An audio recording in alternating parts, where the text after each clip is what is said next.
para a última questão da sua prova, do caderno 1.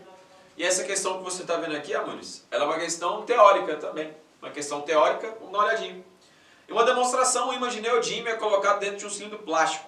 Desconsiderando a resistência do ar, nota-se que a queda do ímã se dá de acordo com a influência da gravidade, fazendo um movimento retilíneo uniformemente variado. Repetindo-se o experimento, substituindo o cilindro de plástico por um cilindro de cobre, percebe-se que o ímã agora cai lentamente. Esse fenômeno pode ser explicado pela eletrodinâmica, uma vez que o campo magnético produzido pelo ímã, caindo, produz correntes elétricas no cobre e, por sua vez, essas correntes elétricas geram campos magnéticos opostos ao campo original. Essa diferença no comportamento do ímã em cada um dos tubos é explicada pelas leis, amores. Movimento de ímã em relação à espira, em relação a um solenoide, movimento relativo de ímã que produz corrente elétrica. Simples, puro e rápido. Isso aqui é a lei de Lenz-Faraday. Item B é o gabarito. Seria isso? Aparece no Enem o tempo inteiro. Você sabe que isso daí aparece, está sempre nas nossas provinhas.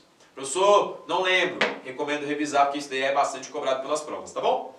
Professor, e a lei de Kepler? Amor, as leis de Kepler ela tem a ver lá com o comportamento dos planetas, né? Lei das órbitas, lei das áreas, lei dos períodos, tem nada a ver com o que a gente está falando aqui.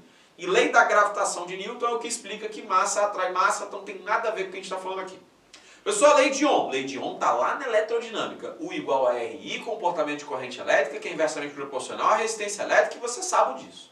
Sou eu sabo. Isso. Lei de Gauss tem a ver com a demonstração e a representação do campo elétrico dentro de um material condutor. Tem a ver lá também com aquela ideia de que as cargas se distribuem pela superfície do material condutor. É aquela ideia que diz pra gente, por exemplo, sobre a gaiola de Faraday.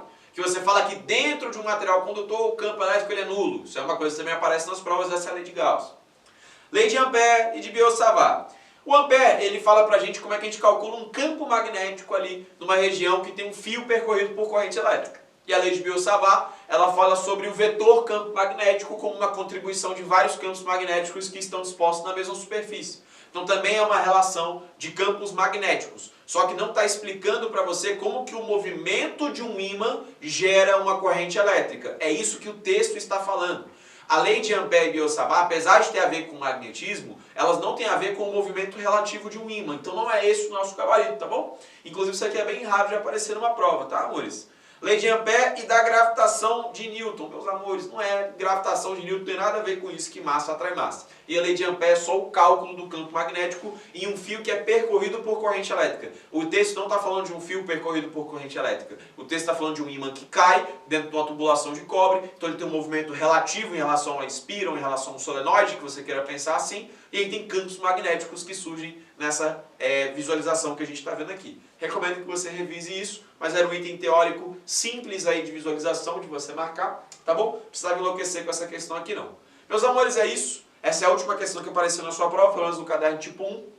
Espero que tenha gostado da nossa resolução. Tchau, tchau. Valeu. Bons estudos. Tamo junto.